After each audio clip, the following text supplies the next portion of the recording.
Hi, I'm V. My mother-in-law called me Baron while I held my dying best friend's baby, and my husband said, "Give her up or get out." So I left, with nothing but that baby's soft breathing against my chest. I thought losing everything was the worst, until they planned to call me a kidnapper and rip her from my arms like I never mattered. But they didn't know who her real father was, and what he'd do when he found out. Have you ever had to walk away from everything just to protect someone you love? Let me know where you're listening from, and let's see if you would have done the same. I sat on the edge of the old guest bed in my in-laws' house in Fort Worth, Texas, cradling Isla against my chest as the morning sun slipped through faded curtains. Her yellow knit hat had a tiny tassel that tickled my arm, and I brushed it aside, whispering to her, "I promised your mama I'd keep you safe." Her tiny fingers clenched around the edge of my sweater, and for a moment, I let myself believe that was enough. I still remembered the smell of hand sanitizer and stale coffee in the hospital hallway when my best friend slipped away, her breath rattling, her last words to me a choked whisper begging me to take Isla. No father's name on the birth certificate, no family stepping up, just me, standing there, shaking, holding a newborn who smelled of milk and fear and hope all at once. I wasn't the woman who got her happy ending with a baby shower and painted nursery walls. After years of trying, of swollen belly hopes that never bloomed into life, of hushed conversations and pitying looks at family dinners, I learned to keep quiet about what I wanted most. I tried to bury that ache, but Isla's cries reminded me I hadn't buried it deep enough. When Isla gurgled, I looked down and saw her searching for something, someone, and I bent my head close so she could see me, smell me. No, she wasn't alone. Even in this house, where every creak of the floor felt like a judgment, I tried to make it feel like a home for her. Sunday brunch was a tradition here, one I had endured with tight smiles and polite nods. But today, as plates clattered and the smell of bacon and cinnamon rolls filled the kitchen, I felt the walls press closer. My mother-in-law's laugh, sharp as a blade, cut through the air as she glanced at Isla, who was fussing softly in my arms. "Don't bring home someone else's kid just because you can't have your own," she said, waving her coffee cup like it was a joke to share. A few chuckles slipped around the table, and my breath caught. My husband sat beside me, his hand tightening around mine, but he didn't say a word. Not to them, not for me. It was a humiliation that washed over me like cold water, seeping into my bones. I focused on Isla's soft whimpers, pretending not to hear the whispers from across the table, the looks of pity mixed with disgust. One of his aunts leaned toward me, her voice low but sharp. "They'll never accept her, you know. Don't get too comfortable." The words struck harder than I expected, ringing in my ears long after the plates were cleared, long after the family moved on to talk about new cars and vacation plans I wasn't invited to join. Isla fell asleep on my shoulder, her small body warm against me, and I tried to steady my breathing as I cleaned up dishes in the kitchen. That evening, the house was quiet, except for the low hum of the dishwasher and the click of the ceiling fan. I sat on the edge of our bed, Isla in my arms, watching as my husband rubbed his temples, the muscles in his jaw tight. "We can't keep doing this, V," he finally said, voice low, like he was trying not to wake the house. "You have to give her up, or you need to leave." I stared at him, waiting for the laugh, the reassurance that this was just stress talking. But he looked away, swallowing hard, his eyes wet but refusing to meet mine. "You're letting them get to you," I whispered, my voice shaking. "She's just a baby." His hands clenched, and he said nothing. It was worse than shouting. It was the silence of a man who had already chosen comfort over courage, reputation over family. A tear slipped down my cheek, and I didn't bother wiping it away. I pressed my lips to Isla's soft head, breathing in the faint scent of baby powder and milk, grounding myself. That night, while the world outside settled into the quiet of an early fall evening, I packed a small suitcase, a few onesies, a worn blanket, the yellow knit hat. My hands were steady, my breath even. Isla shifted in her sleep, the hat slipping over her eyes, and I pulled it back gently, tucking it behind her tiny ear. I stood by the door for a moment, looking back at the room that had never felt like mine. My husband's shape under the covers didn't stir, and I knew he wouldn't stop me. Maybe part of him wanted me to go. Holding Isla close, I stepped into the hallway, the floor cool under my feet, each step echoing the promise I made to her mother and to myself. I would protect her, no matter what it cost. As I stepped into the cold Texas night, clutching Isla to my chest, I wondered where we would go. The door clicked shut behind me as I stepped away from the house that had never felt like home, the porch light humming above as I tightened my hold on Isla, her warm cheek pressed against my collarbone. The air outside was sharp, biting at the skin on my neck, but I kept moving, each step toward the darkened driveway feeling heavier than the last. I didn't look back. We drove for a while, the empty road stretching out under the faint glow of streetlights, the baby seat I borrowed for Isla buckled into the back of my aging sedan. She didn't cry, just let out soft little breaths that filled the silence, reminding me I wasn't alone, even if it felt like it. I found a small motel on the edge of town, the kind with a flickering neon sign and a buzzing soda machine outside the office. The clerk barely looked at me, sliding a key across the counter, his eyes dropping to Isla before flicking away. Inside the room, the air smelled like old curtains and bleach. I settled onto the creaky bed, Isla's tiny body pressed to my chest, her breath warm against my skin. We wore the same clothes as the day before, the fabric stiff from sweat and the faint scent of milk. Outside, the sign blinked red against the window, and I listened to the distant rumble of trucks on the highway, each one a reminder that life was still moving, even if I felt stuck in place. I leaned back against the headboard, rocking her gently as her small fists waved in her sleep. My hand brushed over her head, the soft fuzz of her hair catching the glow of the bedside lamp. I didn't know how we would get through the next day, let alone the next week, but I pressed a kiss to her forehead anyway, telling her softly that I would figure it out, that I would not let her down. When dawn broke, gray and pale through the thin curtains, I checked my wallet. A few crumpled bills and a handful of coins, the last of what I had hidden away from grocery runs and gas money, scraping together what I could for this moment I hoped would never come. I stood at the small sink, warming a bottle under the thin stream of hot water, Isla's eyes blinking open as she stretched, her hands opening and closing as if searching for something to hold. I couldn't shake the memory of that hospital room, the beep of machines and the smell of antiseptic as my best friend grabbed my wrist, her voice rough and thin. "Promise me you won't let her go into the system," she had whispered, fear filling her eyes as she looked at the baby she would never see grow up.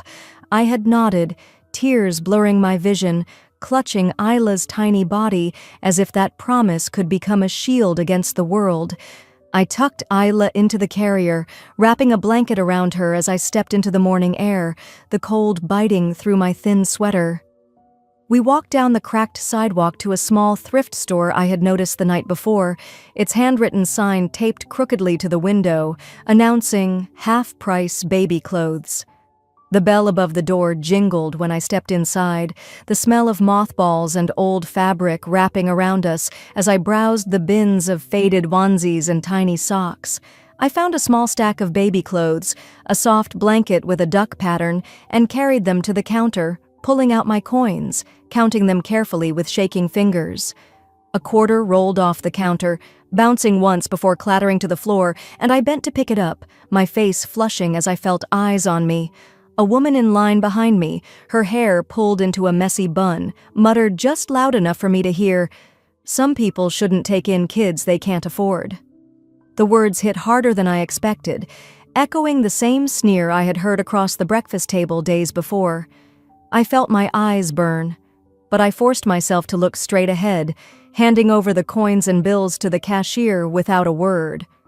Isla shifted in the carrier, her small hand pressing against my chest, grounding me in the moment as I took the bag and stepped outside, the cold air slapping my cheeks dry. Back at the motel, I laid the clothes on the bed, folding each piece carefully while Isla watched me, her wide eyes following every move. I held up a tiny yellow onesie, soft from years of other babies wearing it, and smiled at her, even as fear twisted in my stomach. "We'll make it, sweet girl," I told her, smoothing her hair back as she kicked her legs, a small sound escaping her lips that almost sounded like a laugh. I placed her on the bed, pulling the blanket over her, and sat beside her, the weight of the day pressing down as I listened to the hum of the old heater and the distant sound of tires on gravel outside. A knock at the door startled me, and I froze, glancing at Isla before standing slowly to peek through the small peephole. It was the motel clerk, shifting from foot to foot, his hat in his hands. "Ma'am, just letting you know payment for the next night is due by noon," he said, his voice flat, eyes flicking to the baby behind me before moving away. I nodded, closing the door softly, leaning my forehead against the wood as I exhaled, pressing my palms to my temples. The room was quiet again, the shadows stretching across the floor as the sun dipped low, and I knew I was running out of time. I crawled back onto the bed, pulling Isla close, her soft breathing filling the dark as I stared at the ceiling, the promise I made whispering through my mind, louder than the silence around us. That night, as Isla's soft breathing filled the dark room, I realized I was running out of time. Morning light leaked through the thin curtains, pulling me back from the edge of restless dreams. Isla's small cries cut through the quiet, and I sat up, blinking at the worn motel room around me, the blanket half slipping from my shoulders. My arms felt heavy as I reached for her, the weight of worry heavier than any exhaustion. I held her close, pressing her warm body against mine as I tried to hush her cries. Then I realized the formula was gone. The small can I had managed to buy with spare change was empty, and there was no milk left. A panic, sharp and cold, crawled up my spine as I rifled through my purse, pulling out every coin, every crumpled bill I had tucked away, hoping it would be enough. I wrapped Isla in the cleanest blanket I had, pulling it snug around her, and slipped out into the cool morning. The air smelled like damp pavement and dust, the hum of passing trucks mixing with the soft cries against my chest as I walked down the block to a small convenience store. I counted each coin twice in my hand before sliding them across the counter, the cashier's eyes darting to Isla, then back down without a word. The small can of formula felt like it weighed 1,000 pounds in my hand as I walked back to the room, every step echoing the fear of what would happen when the coins finally ran out. Back in the room, I warmed the bottle under the tap, watching Isla's fists open and close, her eyes blinking up at me, trusting, unaware of the battles waiting outside those thin motel walls. As she drank, her breathing slowed, her body relaxing, and for a moment, I let myself believe we would be okay. I needed help, real help, not the empty nods and hollow reassurances people had thrown my way since Isla came into my life. I remembered the legal aid office a woman at the thrift store mentioned, saying they helped mothers who were out of options. So after Isla fell back asleep, I packed the diaper bag with what little we had, lifting her carefully and stepping out into the brightness of late morning. The bus ride into downtown Fort Worth was long and rattling, the air stale and filled with the quiet conversations of strangers trying to get through their own days. I held Isla close, rocking slightly with each turn of the wheels, counting the stops as we moved closer to the city center. My mind spun with every possible scenario, every fear of what they could take from me if I didn't act now. When we arrived, I stepped off the bus and walked 2 blocks to the building, its glass doors smudged with fingerprints, the waiting area packed with people clutching folders and tired eyes. I checked in and took a seat. Isla pressed to my chest, her soft breaths grounding me as I watched the minutes tick by on the clock above the receptionist's head. Hours passed before they called my name, and I stepped into a small office, the attorney's tired eyes meeting mine as I explained everything. Isla's mother had trusted me, wanted me to care for her, but there was no paperwork, no official guardianship. The attorney's words were gentle but heavy, telling me that without legal proof I didn't have a claim. My best friend's will, never updated, left Isla without the safety net she deserved. I felt like the ground was falling away under me as I held Isla tighter, my mind racing with every worst-case scenario that could follow. On the walk back to the bus stop, the memory of my best friend's pale hand sliding a small key into mine replayed in my mind. "You're the only one I trust," she had whispered, her breath rattling, eyes filled with the kind of fear that only mothers understand. At the time, I thought it was just a gesture, a promise. Now it felt like a lifeline I had ignored. As I reached the bus stop, ready to head back to the motel, I paused when I saw familiar figures across the street. My mother-in-law stood near the glass doors of another office in the same building, my husband beside her, his arms crossed, his face pulled tight in a way I had seen too many times before. A woman in business clothes stood with them, holding a file with a label I could barely make out. CPS. I ducked behind a parked car, my heart thudding so hard I thought it might echo in the street.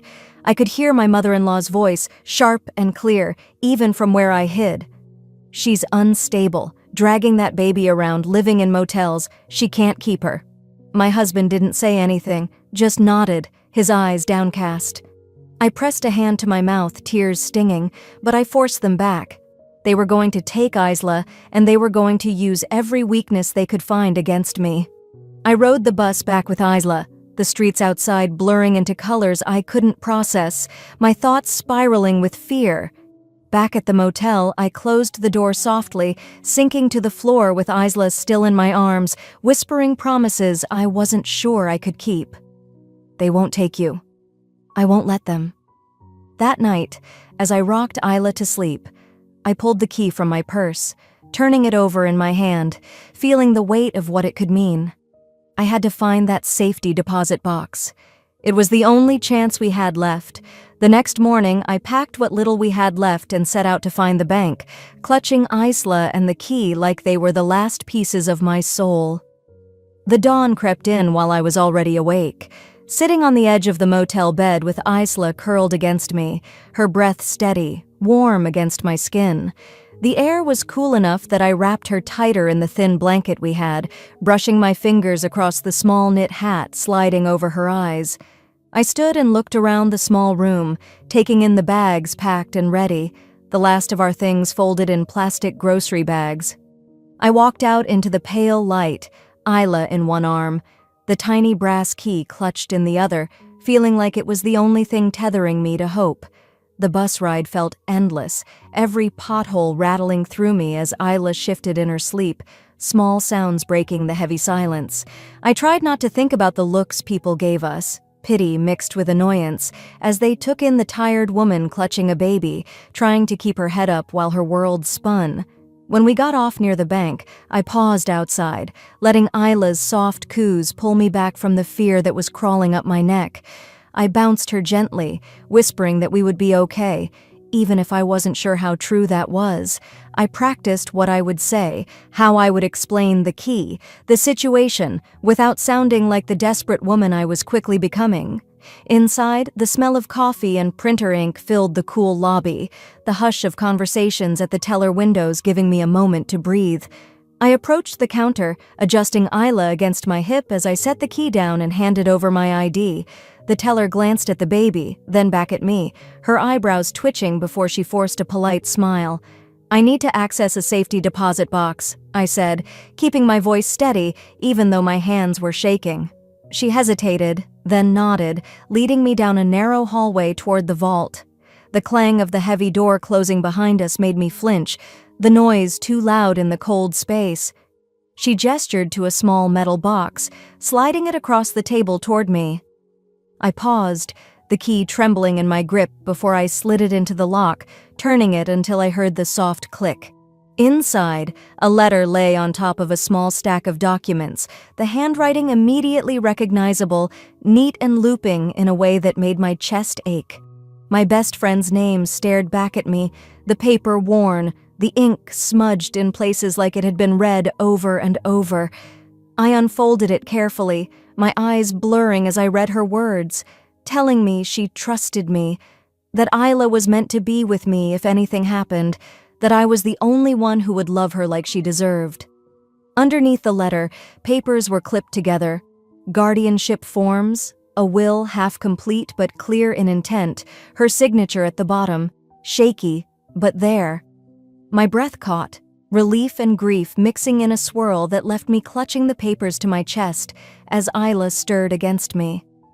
"I've got you," I whispered to Isla, pressing a kiss to her forehead as tears slipped down, uninvited but unstoppable.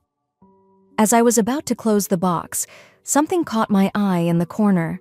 A sealed envelope, its edges yellowing, marked in the same handwriting.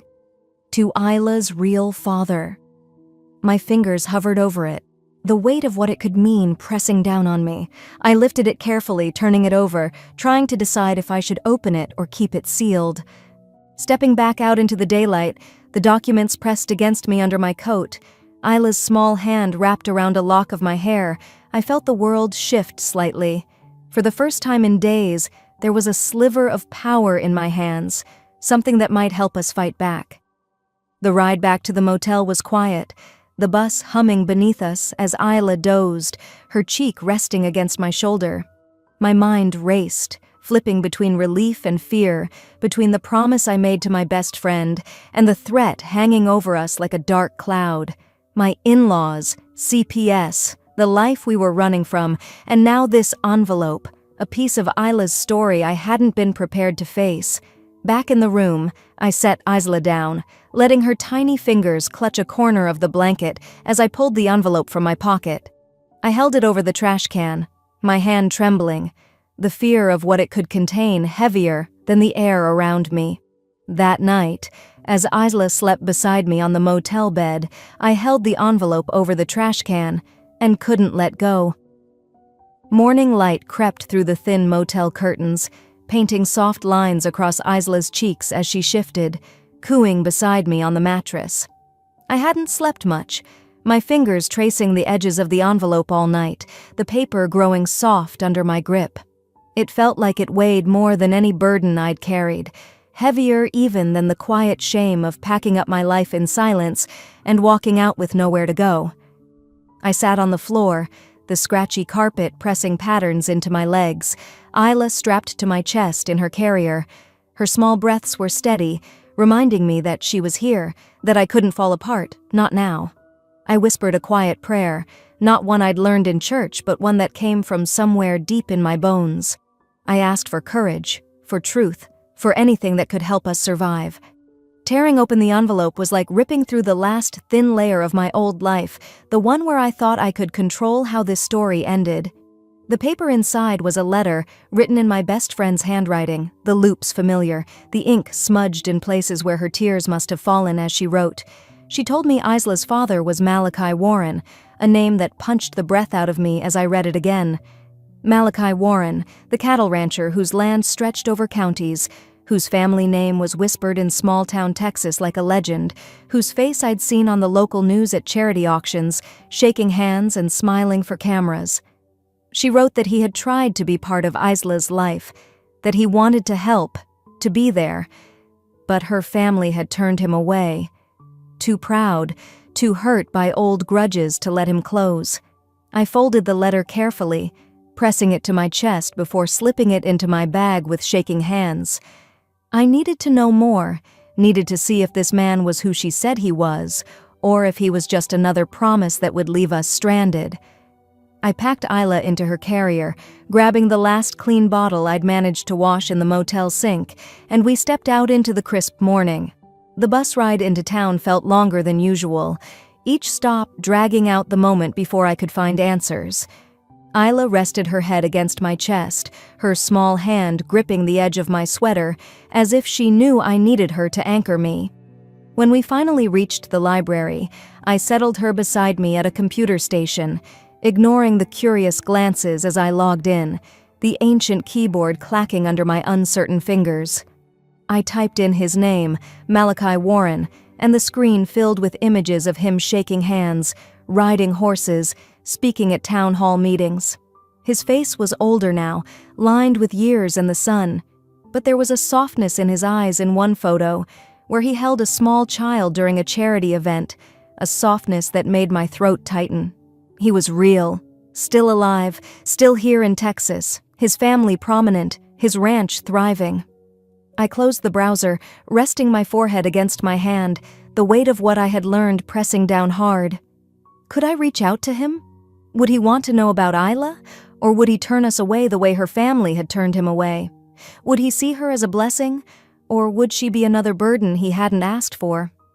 As I packed up to leave, I remembered the offhand comments my mother-in-law had made over the years, little jabs that didn't make sense at the time. Some people think money can fix everything. You don't know what you're bringing into this family.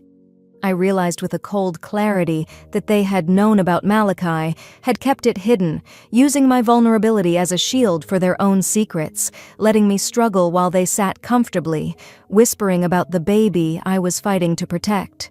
Back at the motel, I sank to the floor, Isla beside me on a folded blanket, her small eyes watching me as I let the tears fall, silent and hot.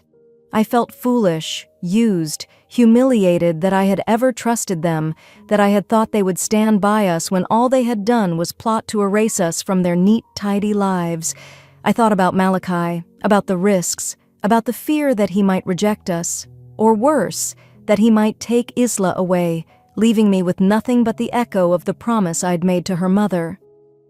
I wiped my face, taking a deep breath that shook in my chest, and looked at Isla, who gurgled softly, unaware of the storm swirling around her. She deserved more than fear, more than hiding in cheap motels and waiting for the next knock on the door. She deserved truth, a chance to know who she was and where she came from. With trembling hands, I found Malachi's ranch number and dialed, my finger hovering over the call button before pressing it down. The phone rang, each tone stretching out, and when it went to voicemail, I swallowed hard, leaving a message that I hoped would change everything. My name is V. I have information about Isla and I think we need to talk. As I hung up, Isla shifted in her sleep and I pressed a kiss to her forehead, whispering, "We're going to be okay." When he called back, his voice was calm, but the weight of every word told me nothing would ever be the same. The phone call ended with a quiet promise, one that felt heavier than all the bags I had carried out of that house. Isla was napping on the thin motel pillow, her tiny chest rising and falling, the last piece of innocence in a world that was anything but kind. I cleaned her face with a warm rag, whispering to her that we were going for a ride, that she would be safe. She blinked awake, her lips curling into a gummy smile, and for a moment, I let myself believe it. By mid-afternoon, I was driving the borrowed car down a dirt road outside Fort Worth, dust rising behind us in soft clouds that clung to the windows. Isla was strapped in her car seat, the straps snug against her secondhand onesie. She kicked her feet, babbling at the window, while my mind replayed every second of the call with Malachi. "I've been trying to find her," he had said, voice like gravel but steady. "And I need to see her, V." I pulled into the driveway, the ranch stretching wide and green, fences running like lines on a map. Horses grazed in the distance and the air smelled of hay and something clean, like hope. I stepped out, lifting Isla into my arms, holding her close as a tall figure stepped from the porch. Malachi was older than in the photos, mid-50s with a sun-browned face, deep lines around his eyes that spoke of years under the Texas sky. His eyes, though, were sharp and tired all at once, looking at Isla as if she were something he had lost and was afraid to touch. "V?" he asked, glancing from me to Isla, and I nodded, unable to find words. She let out a soft whimper, reaching toward him with chubby hands, and he exhaled, stepping closer but not touching her, his eyes glistening. Inside, he offered us cold water, gesturing to a seat in his kitchen. It smelled of coffee and old wood, the floor creaking as I shifted Isla to my hip. Malachi opened a drawer and pulled out a small stack of papers, placing them on the table between us. "I tried," he said quietly, sliding a photo across. It was of Isla's mother, laughing on a porch, hair blowing in the wind, holding a small wrapped bundle. My throat tightened. He picked up a folded paper, opening it slowly. This was her birth certificate. My name was supposed to go here. He tapped the blank space beside the line for father's name, then the scratch marks where his name had been written, then crossed out. They didn't want me near her. I blinked, trying to focus on the paper, on Isla cooing against my chest, on the way Malachi's hands trembled as he put the paper down. The world felt too loud, the ceiling fan whirring above us, Isla's soft breathing in my ear, my heart pounding as I processed everything. He looked up, his jaw tightening.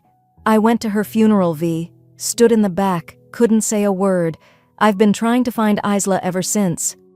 We decided to go to a diner nearby to talk, a neutral ground, and I needed a moment to breathe, to let the truth settle around me without crumbling. Isla sat in a high chair, her hands reaching for the spoon Malachi offered, eyes bright as he fed her small bites of banana. I watched, arms folded, trying to steady the tremor in my chest, the anger that simmered under the fear. I wanted to protect Isla, but watching her giggle as Malachi wiped her chin with a napkin, I felt something soften, just for a moment. Over coffee, Malachi spoke, voice low. My lawyer reached out to your husband's family months ago, trying to discuss Isla. They shut it down, threatened legal action if I tried to contact you. I gripped my cup tighter, feeling the betrayal crack through me like ice underfoot. They knew, I whispered, the words tasting bitter. They knew about you and used it to get rid of us. He nodded, his eyes holding mine. They wanted to keep their reputation clean, didn't want the scandal of me tied to the family, so they erased you both. I closed my eyes, breathing slowly, the diner around us fading into background noise, the hiss of the coffee machine, the scrape of plates, the low hum of conversation. It all blurred under the sharp truth that my eviction wasn't random, wasn't just cruelty. It was a calculated move to erase Isla's identity, to protect their own pride. Tears stung, but I blinked them back, refusing to let them fall here, in this place where truth finally cracked open. Isla reached for me, and I pulled her close, pressing my lips to her soft hair, grounding myself in the warmth of her small body. Malachi's hand rested on the table, close but not touching mine. V, I can help. You can stay at the ranch just until we figure out what's next. You and Isla will be safe. I lifted my head, meeting his gaze. I won't be erased again, Malachi. Not from her life, not from my own. His lips tightened, but he nodded, understanding flickering in his eyes. I don't want to take her from you, V. I want to be part of her life. I want her to know who she is. The sky outside had turned orange and pink, the day slipping into evening as we walked back to the truck. Isla was asleep in my arms, her breath warm against my collarbone, a small, steady reminder of why I had fought this far. Back at the ranch, Malachi showed us to a guest room, the walls painted a soft yellow, a small crib in the corner, ready as if it had been waiting. I laid Isla down, pulling the blanket around her, smoothing her hair back as she sighed in her sleep. Malachi stood at the doorway, watching, his voice low when he finally spoke. They're going to fight back, V. You need to be ready. When dawn crept through the curtains, I was already awake, sitting at the edge of the bed, Isla curled against my side, her tiny hand wrapped around my finger. Malachi's words from the night before kept echoing in my head, a quiet warning threading itself through every breath I took. The phone rang before the sun had fully risen. I hesitated before picking up, every muscle tight, the room holding its breath with me. My mother-in-law's voice came through, sharp and cold, slicing through the quiet. You need to bring Isla back before it's too late, she snapped, each word deliberate, dripping with the same disdain she had shown me that day in her kitchen. You think you can steal a child and run? You have no idea what you're doing. I held the phone tighter, feeling Isla stir against me. She's not yours to take, I said, keeping my voice low so Isla wouldn't wake fully. You don't get to make that call. She laughed, a brittle sound that made me press my hand against Isla's back, grounding myself. V, you're going to lose everything. You're unstable, dragging that baby around like some rescue dog, living off of other people. We've already spoken to people who matter. This ends now." She hung up before I could answer, the silence on the other end heavier than her words. I looked down at Isla, who had opened her eyes, blinking up at me with the trust only a child could give.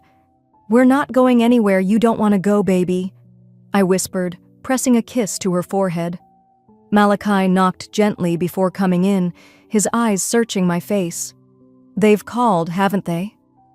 I nodded, swallowing hard. "They're saying I kidnapped her. They're trying to paint me as unfit." He exhaled, jaw tightening. "Get dressed. We're going to see my lawyer."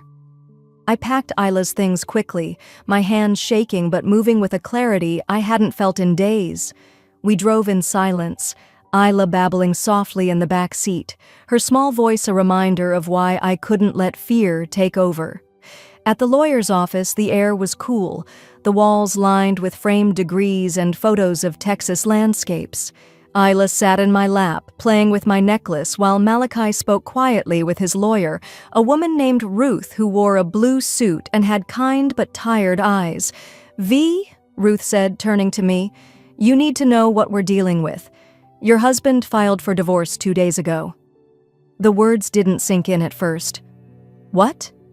"He's claiming you're mentally unstable, obsessive, that you took another woman's child to fill a void, and you're financially reckless," she continued, flipping through papers with practiced efficiency. The room tilted for a moment, the air thinning around me. I felt Isla's fingers tugging at my shirt, grounding me again. "He's using Isla to get me out of the way," I said, my voice flat, the realization crashing down like a cold wave. Ruth nodded. "They're trying to pressure you into surrendering Isla, using the divorce and these accusations to break you." Malachi placed a steady hand on my shoulder. "You're not alone in this." But the betrayal burned. Every dismissive comment from my husband, every look of pity or disgust from his mother, every moment I had doubted myself replayed in my mind, sharp as broken glass.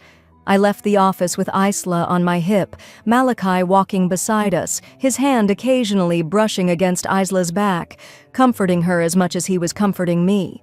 We drove past my old house on the way back at my request. I needed to see it, to see the life they had tried to rip from me. Movers were carrying boxes down the driveway, stacking them into the back of a truck. My husband stood there, clipboard in hand, his posture relaxed, a smirk on his face as he signed papers, laughing at something one of the movers said. He looked up and saw me, his smirk turning into a smile that didn't reach his eyes. He lifted a hand, a casual wave that made my blood boil. I rolled down the window, Isla tucked against my chest, her breath warm against my collarbone.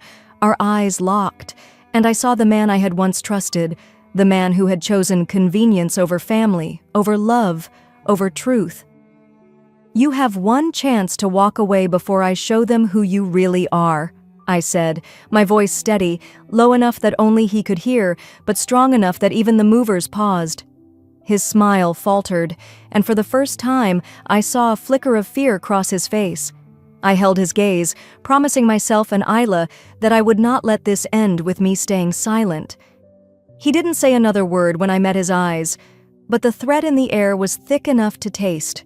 I rolled up the window, feeling Isla's small hand press against my neck as if reminding me I wasn't alone. Not now. Not anymore. The car pulled away, leaving him standing in the driveway with that smirk already fading as the wind tugged at the paperwork in his hands. The morning of the court hearing was bright, painfully bright, as if the world decided to mock the knot twisting in my stomach. I parked near the courthouse, looking at the building that seemed to swallow people whole with its heavy brick and glass, and took a moment before stepping out. Isla's weight settled on my hip as I adjusted her carrier, pressing a quick kiss to her forehead, grounding both of us. "Whatever happens, baby, we walk out together," I whispered, and she blinked at me, thumb in her mouth, calm in a way I envied. Inside, the air smelled of old coffee and floor polish, voices echoing off high ceilings as people argued softly or shuffled papers, their lives on the brink of change like mine. I saw my husband across the hallway, suit pressed, hair slicked, chatting with his lawyer, His mother was next to him, her lips pressed into that thin line of disapproval she wore like perfume. Her eyes met mine, and she looked away, the slightest flicker of uncertainty cracking through. I held Isla a little closer as we moved toward the courtroom, each step deliberate even though my legs felt like they might give out. Malachi was waiting near the doors, his weathered face calm, a quiet promise in the way he nodded at me. He reached out and adjusted the strap of Isla's carrier, his touch light but steady. "They don't get to write your story for you," he said. And for a moment, I believed it. The hearing began with the cold formality of legal proceedings, words like custody, allegation, fitness being tossed around while I sat, heart hammering, Isla's soft breathing reminding me to keep going. My husband's lawyer painted a picture of me as desperate, mentally unstable, a woman trying to steal a child that wasn't mine to heal wounds I refused to face. His words were sharp, aimed to humiliate, to reduce me to the trembling woman they wanted the judge to see. I kept my eyes on Isla's tiny hands, her fingers curled around my necklace, while the words washed over me like cold rain. Then Malachi stood up, his boots echoing in the silent room, and walked forward, placing a folder of documents on the judge's desk. His voice was calm, but every syllable cut through the heavy air. "I am Isla's biological father," he said, the words landing like a stone in a still pond. "I have DNA proof, and I have come forward to claim my rights and to support the woman who has cared for my daughter when no one else would." Gasps and whispers filled the room.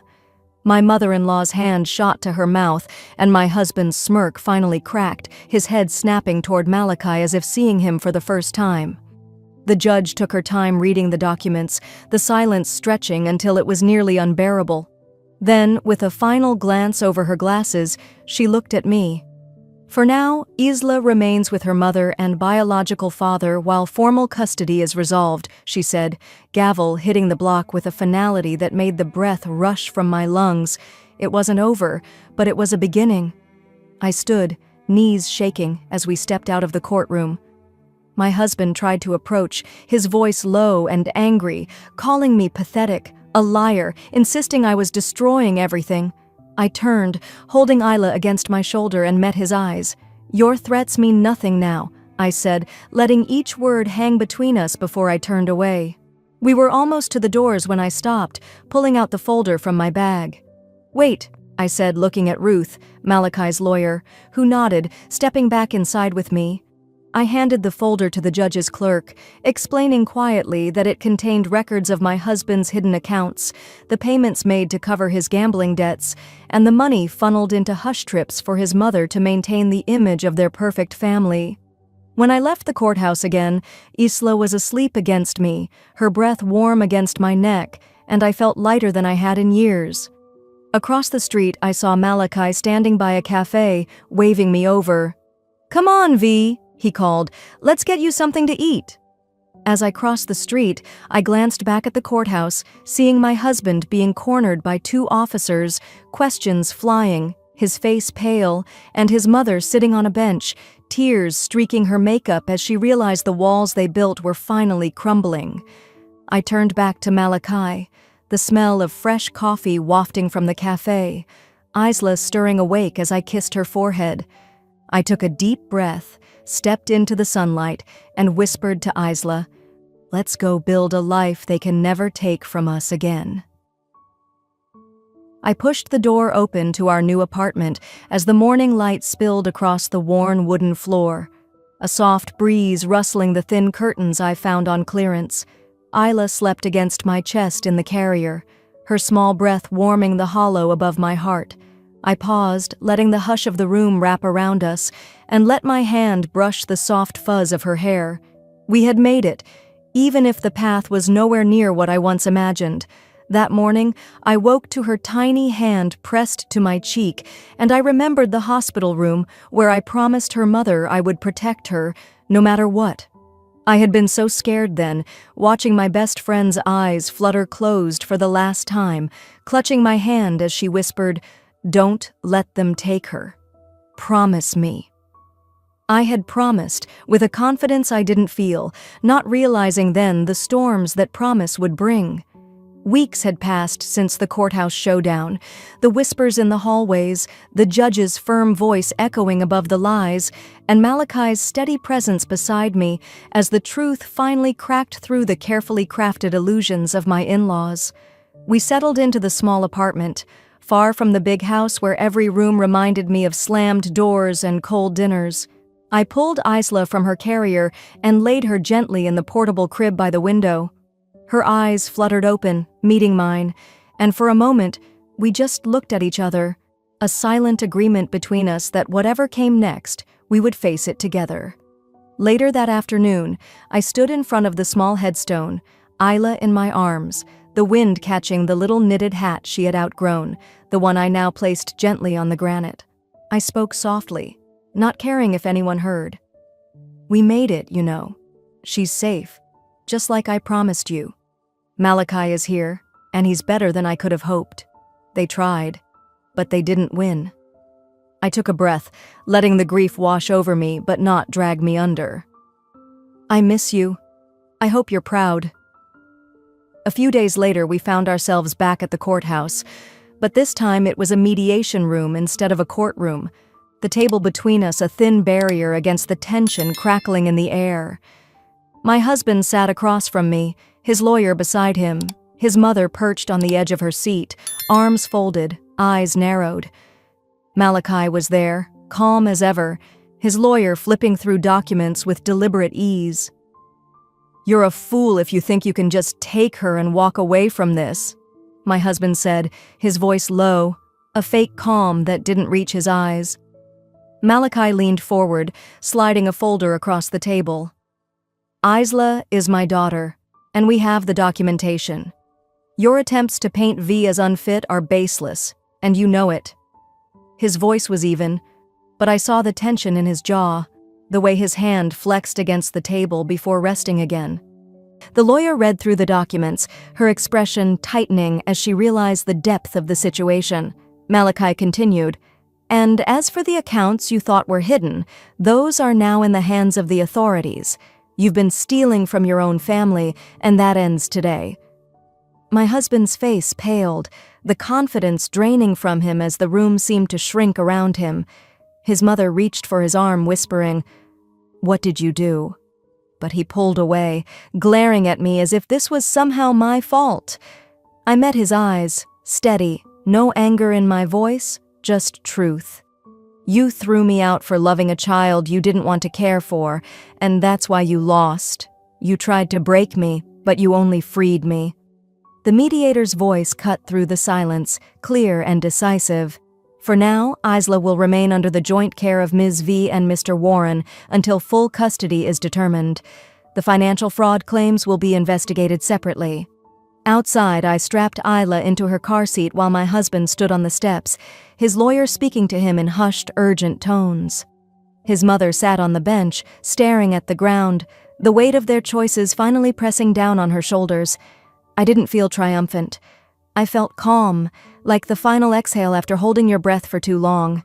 Later, at the small park down the road from our apartment, Isla giggled as she swung, the sunlight catching the wisps of her hair, her laughter floating in the crisp afternoon air. I sat on the bench, the same small stuffed bear she had clung to the day we were thrown out now washed, its seams mended, held tightly in her hand as she soared back and forth. It was the same bear, but we were not the same people anymore. A neighbor passed by, offering a nod and a warm, genuine smile. There was no pity in her eyes this time, only respect and a quiet understanding that sometimes surviving with your dignity intact is the greatest victory of all. I watched Isla, her legs kicking with delight, her laughter ringing out, and I felt the heaviness in my chest loosen. We had been through so much, and while there would still be challenges ahead, they no longer defined us.